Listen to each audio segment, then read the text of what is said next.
En la W, el reporte, coronel. Con la denuncia que sigue la W sobre el caso de Centros Poblados. La historia sigue, esta vez de la mano de gravísimas acusaciones a la entonces ministra de las TICs por parte del campeón de los preacuerdos y de la contratación. Daniel, llegó el reporte, bienvenido. Buenos días, Julio. Este es el reporte coronel de hoy. Las últimas 24 horas de la vida de Karen Abudinen han sido una montaña rusa de emociones. Tal como se los contamos en el reporte, la exministra de las TIC fue denunciada por el detenido Emilio Tapia, quien le atribuye 5 delitos. Interés indebido en la celebración de contratos sin cumplimiento de los requisitos legales, falsedad en documento público, fraude procesal y peculado por apropiación.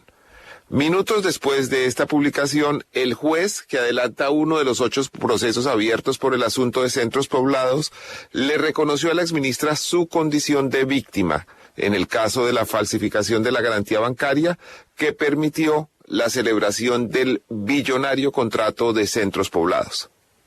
Vamos a recordar brevemente de qué se trata el asunto. Cuando Karen Abudinen era ministra de las Tecnologías de la Información y la Comunicación TICS, el ministerio a su cargo abrió una licitación pública por más de $1 billón para entregarle señal de internet a más de 7.000 escuelas rurales.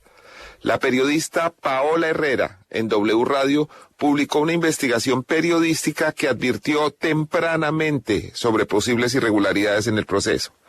En 2020, Paola inició la publicación de su investigación aquí en la W y en su cuenta de Twitter, donde entre otros publicó un trino que decía, abro comillas, Colombia es el único país en donde empresas que fabrican muebles, hacen edificios residenciales y comercializan productos de ferretería se unen para participar en una licitación por 2 billones para llevar conectividad sin tener satélites a zonas apartadas. Lo peor, se la ganan. Cierro comillas. El mismo día de ese trino, 9 de diciembre de 2020, sin atender las advertencias periodísticas, el contrato fue otorgado a la Unión Temporal Centros Poblados. El ministerio aprobó un anticipo de 70.000 millones de pesos y cuando los contratistas empezaron a incumplir, los llamaron a una audiencia de descargo junto con el banco Itaú Corpobanca, que presuntamente había expedido la garantía de cumplimiento. En esa reunión virtual, las personas que representaron al banco se mostraron sorprendidas. No entendían por qué los llamaban, ya que el banco Itaú no había expedido la garantía. Es decir, estaban ante un documento falsificado. Poco después, se supo que detrás de algunas empresas de la Unión Temporal Centros Poblados estaba Emilio Tapia, abogado y economista, quien ya había sido condenado por el carrusel de la contratación en Bogotá. También se supo que una parte importante del anticipo de 70.000 millones se había gastado en bienes suntuarios, como un apartamento en Miami. La ministra Abudinen le declaró la caducidad al contrato, el señor Tapia volvió a la cárcel, la ministra salió de su cargo y una parte de la plata pública se refundió probablemente para siempre. A esta hora le decimos buenos días a la exministra de las TICs, Karen Abudinen. Muy buenos días, Daniel, y a todos los oyentes de la W Radio. Señora exministra, empecemos por lo primero. ¿Por qué, a pesar de la investigación periodística de Paola Herrera de la W, usted continuó con la adjudicación de esta licitación billonaria que terminó tan mal? Bueno, Daniel, todos conocen el tema de la Ley 80 y a pesar, es verdad, Paola Herrera, hay que reconocer eso, Paola Herrera puso un trino. Ya el contrato había sido adjudicado en horas anteriores. Adicionalmente a eso, ese trino no significaba que la unión temporal, porque es importante, para eso son las uniones temporales, donde una empresa pone la experiencia, otra empresa pone la capacidad financiera, otra empresa pone la capacidad jurídica. Eso la ley lo permite. Y como la ley permite eso, ellos se unen y así como hay esta unión temporal, hay miles de uniones temporales que seguramente no tienen la experiencia, pero tienen la capacidad económica y otra empresa le pone la experiencia y de esa manera pueden acceder a la contratación pública. Yo devuelvo la pregunta y digo, esa es la ley que sacaron los congresistas de la República. Esa es la ley 80 que hoy está operando en todo el país. Esa es la ley 80 que hace que los bandidos sigan en la contratación pública, porque uno como funcionario público no puede determinar si me gusta o no me gusta una empresa, porque ahí estaríamos siendo subjetivos, y la ley es objetiva, con unos requisitos técnicos, financieros y jurídicos que cumplieron esta unión temporal de centros poblados. Es decir, no podía usted hacer nada frente a una realidad que estaba dada, pero permítame recurrir a una metáfora. Si usted se sube a un carro sin frenos, lo más seguro es que va a tener un accidente. ¿Por qué pagarle un anticipo a un grupo que despertaba sospechas desde el comienzo? Daniel, ahí tenemos que decir que ellos, a pesar de que pues tú puedes levantar sospechas, pero no tenías pruebas.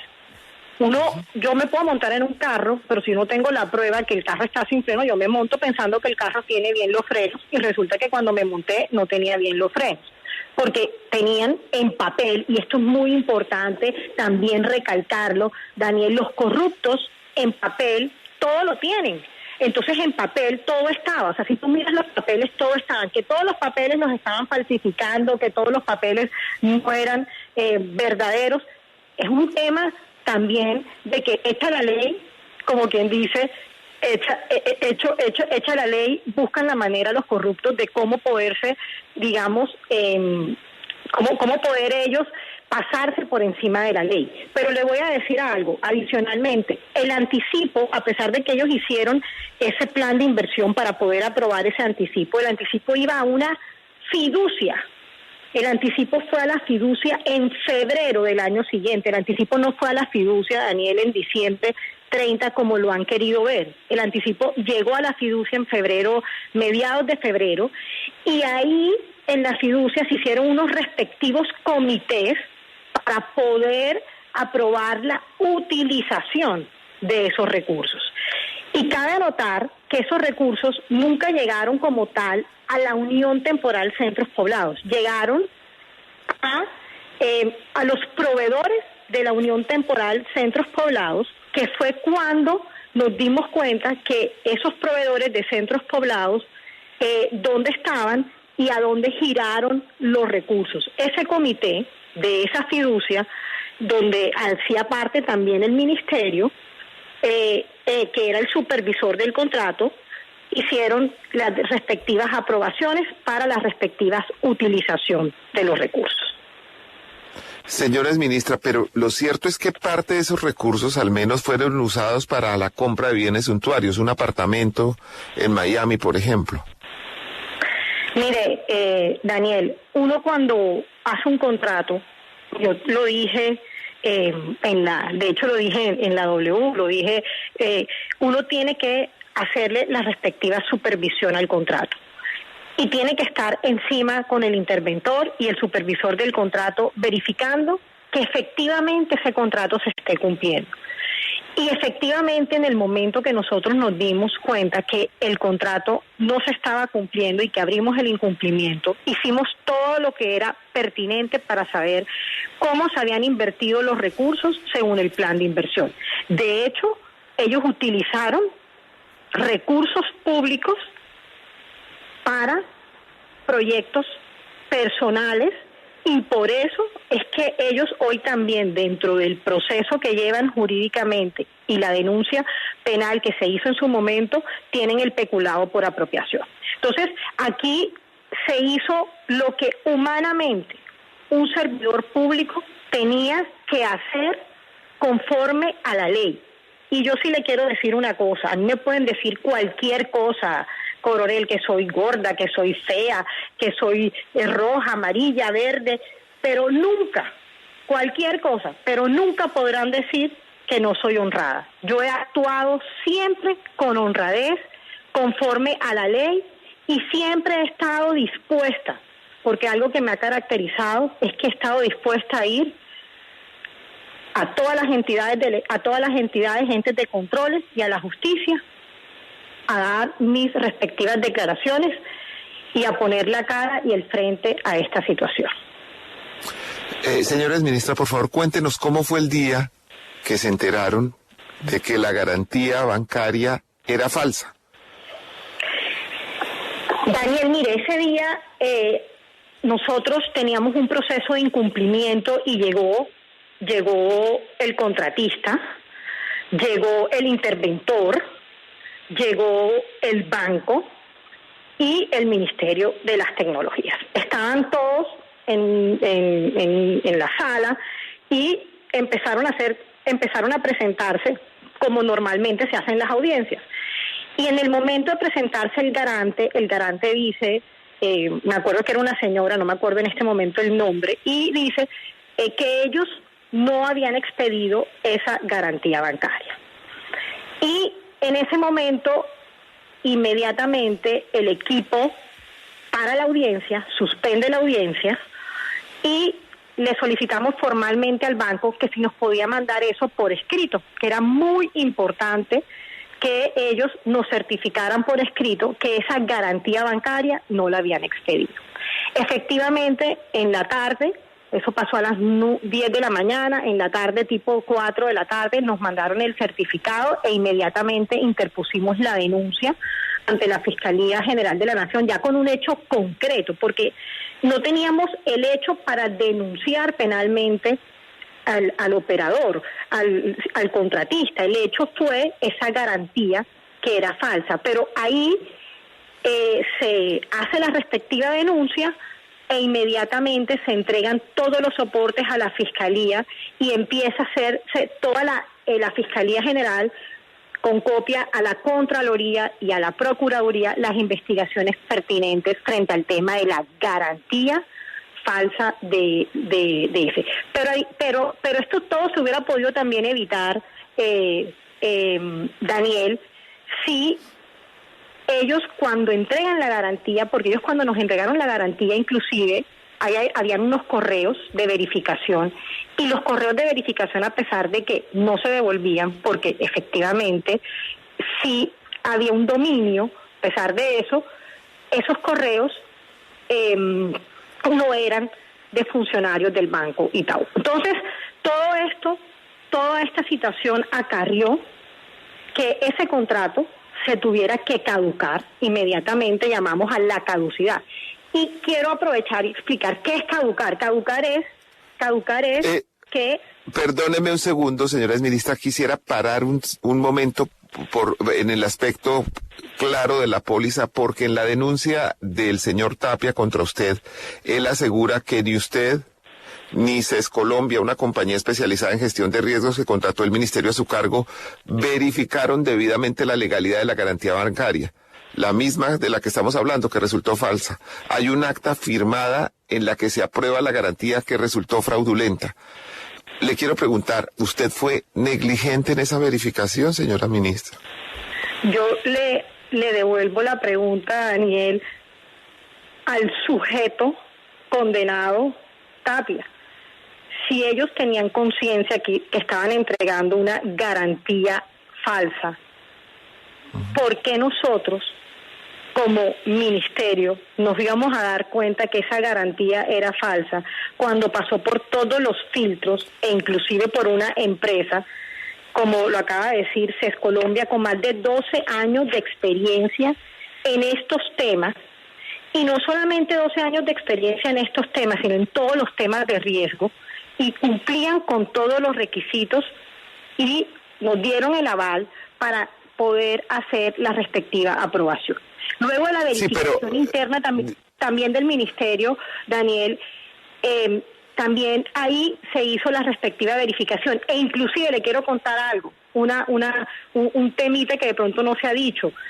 El banco tuvo que contratar unos grafólogos para que verificaran que ningún funcionario del banco estuviera siendo partícipe de la consecución de esa garantía falsa. Entonces, aquí la normatividad es completamente clara, se hizo todo conforme a la ley, y así como cuando nos dimos cuenta que la garantía era falsa, inmediatamente hicimos las respectivas denuncias. Pero se dieron cuenta cuando ya el contrato estaba firmado y estaba en ejecución. Es decir, lo que quiero resaltar, señora exministra, es que usted, la compañía de gestión de riesgos que contrató, su equipo, pusieron el visto bueno diciendo que todo estaba bien, pero no estaba bien, estaba mal porque la garantía era falsa y ustedes no lo advirtieron a tiempo. ¿Usted admite que se cometió algún error en ese proceso? Daniel, seguramente como seres humanos, yo lo digo, uno puede cometer errores, pero nosotros actuamos según la ley. Y lo más importante es, uno no puede estar pensando que los contratistas van a engañar al Estado. Y en este caso, los contratistas engañaron al Estado. Entonces yo le quiero preguntar, aprovechando que estoy al aire, si los 18 ministros de Petro, del presidente Petro hoy, han verificado las garantías y pólizas de todos los contratos que han firmado. ¿Por qué nos engañaron ellos a nosotros? Cuando los bandidos hacen un delito, o sea, los bandidos son ellos. Por eso es el fraude procesal, porque nos engañaron. Pero el error no puede venir del funcionario público, porque quien engaña a la administración pública son los bandidos. Y le voy a decir además otra cosa, el señor Emilio Tapia no aparecía, el sujeto Emilio Tapia, el ampón Emilio Tapia no aparecía dentro de la Unión Temporal Centros Poblados. Él apareció después, o sea, eso quiere decir que tiene unos testaferros que no solamente, Daniel, tienen 4 empresas, sino quién sabe cuántas empresas más existan hoy donde el Estado esté contratando a todo este andamiaje de corruptos que lo único que hacen es engañar al Estado.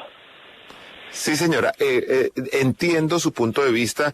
Desde luego, quien comete el delito inicialmente es quien falsifica esta garantía, sea quien sea, y la presenta y la hace valer en un proceso licitatorio frente al Estado.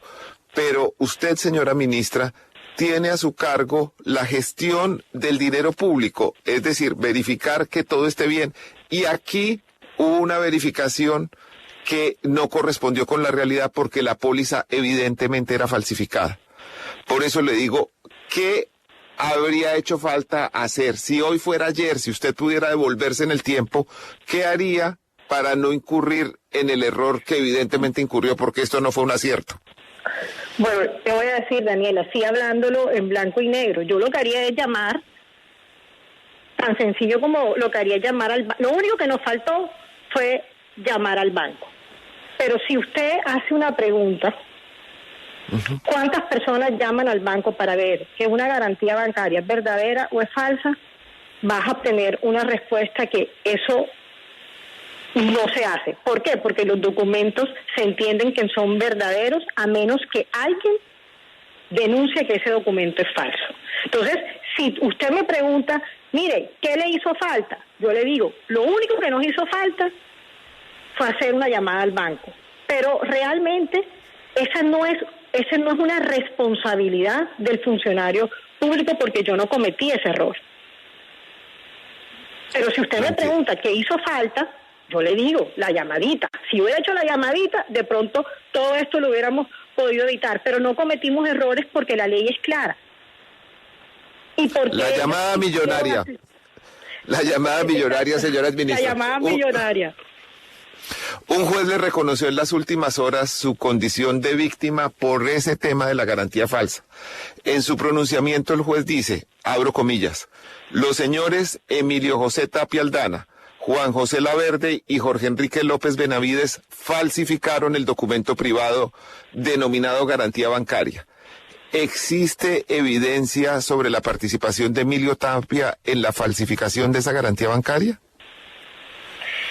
Bueno, digamos que eso la justicia lo está, eso sí es un tema que la Fiscalía General de la Nación está en investigación.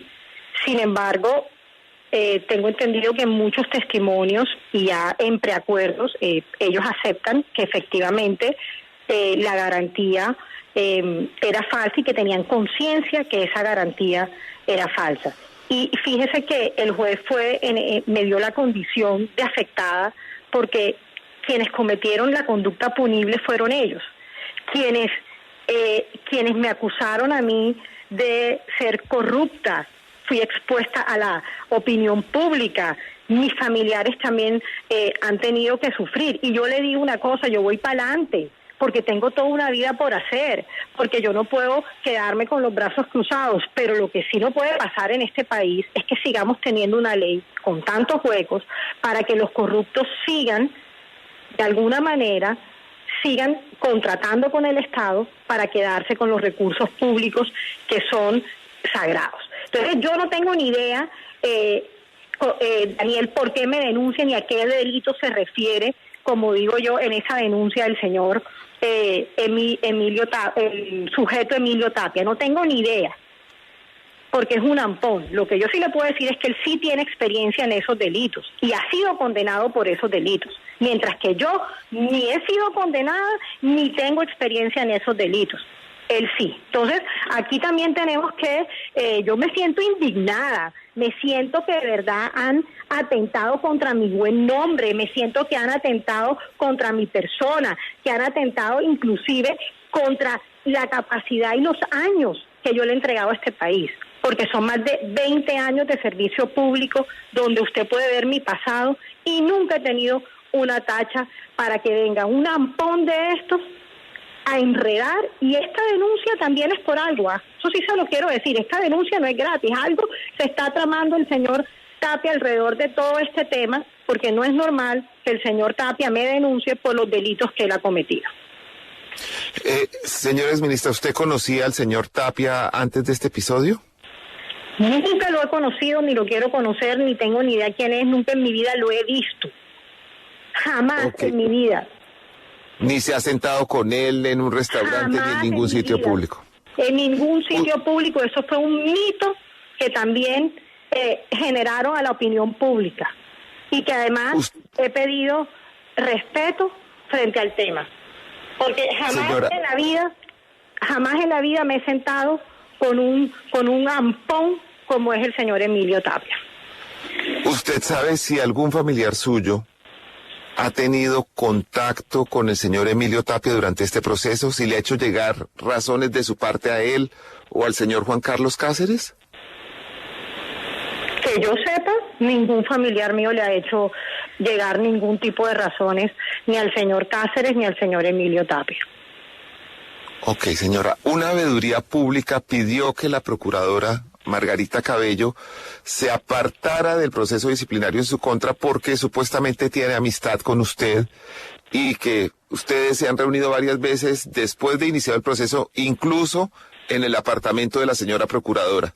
¿Eso es verdad? ¿Usted qué responde a eso? Mire, le voy a decir una cosa así tajante, tan es. Fíjese que la Procuraduría se opuso a mi condición de víctima. Que yo me vi con la procuradora, cuando era funcionaria pública, me vi 1000 veces.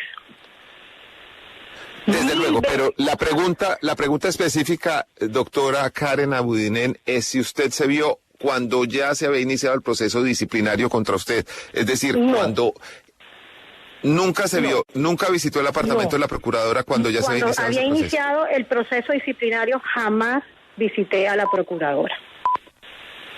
Okay. Antes sí me vi con ella, pero después del proceso disciplinario nunca jamás, ni volví a hablar con ella. ¿Nunca ha hablado por teléfono con ella? Nunca volví a hablar más con ella. Después de que me iniciaron mi proceso disciplinario, jamás volví a hablar con la señora procuradora. No tengo ningún tipo de contacto. ¿Su relación con ella empezó cuando coincidieron en el gabinete del entonces presidente Iván Duque o ustedes se conocían de antes? Daniel, yo me conocía con la procuradora desde muchísimo antes, o sea, no sé, hace que 30 años. O sea, digamos que en Barranquilla todo el mundo se conoce con todo el mundo, o sea, Barranquilla es una ciudad pequeña, no es una ciudad que la gente se desconozca. Entonces mal haría yo en decir que no conocía a la procuradora. Claro que la conocía hace 30 años y eso no es un delito, conocer a la procuradora. No, de ninguna manera es un delito ni pretendo que lo sea. Lo que quiero establecer es si existía una relación de amistad con la jefe del Ministerio Público.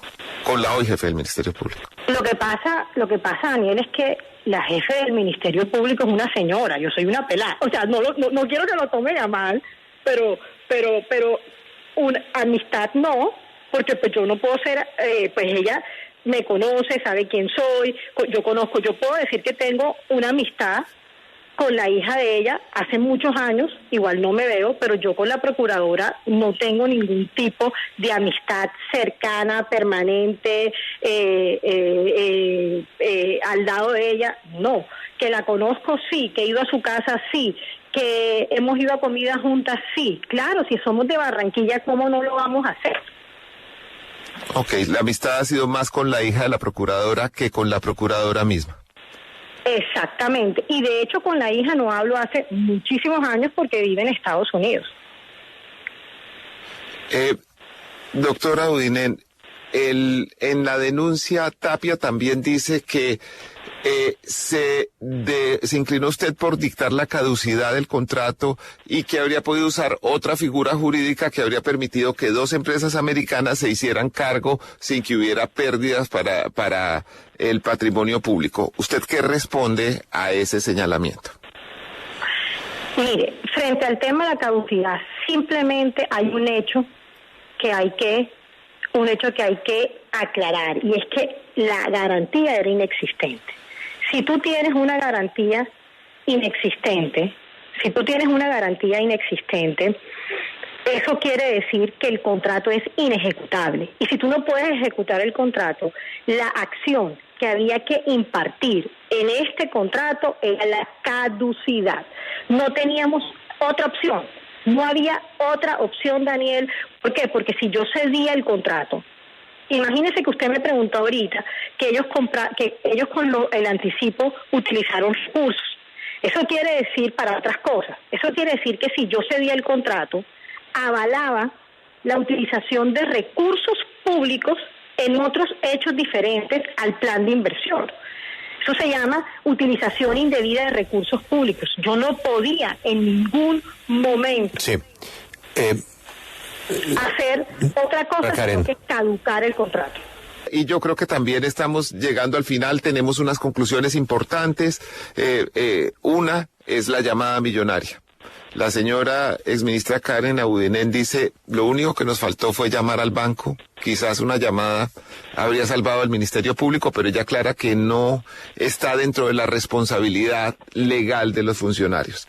También nos dice la exministra Abudinen que no ha tenido contacto directo ni indirecto con Emilio Tapia nunca, y que no tiene propiamente una amistad con la señora procuradora Margarita Cabello, a quien conoce hace 30 años, sino más bien con su hija, a quien no ve hace un tiempo, y que además la procuradora se opuso a la condición de víctima que le otorgó ayer un juez dentro del caso de las garantías falsas.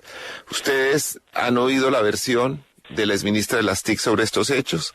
Espero que en los próximos días podamos oír al detenido Emilio Tapia. Le quiero agradecer. Sobre este proceso no se ha dicho aún todo. Gracias, doctora Karen Abudinen. Muchísimas gracias, Daniel, y un abrazo a Julio y a todos los que nos están oyendo. Este fue el reporte coronel de hoy. Muchas gracias.